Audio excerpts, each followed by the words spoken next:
Hi friends, இன்னைக்கு contra indications அப்படின்ற வார்த்தைக்கு தமிழ் என்னன்னு பார்க்கலாம். கான்ட்ரா இண்டிகேஷன்ஸ் இந்த வார்த்தைக்கு தமிழ் என்ன சொல்லுவாங்கன்னா, எதிர்காட்சிகள், உபயோகிக்க கூடாத நிலைகள், மருத்துவ எச்சரிக்கைகள். இன்னும் நல்லா புரிஞ்சுக்கிறதுக்காக 2 எக்ஸாம்பிள் சொல்கிறேன்.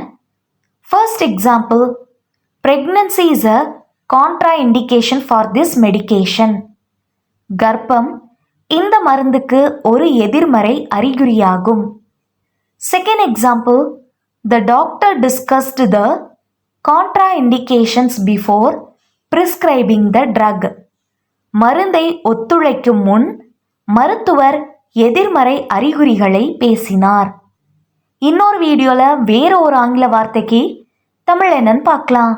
அது வரைக்கும் பாய்.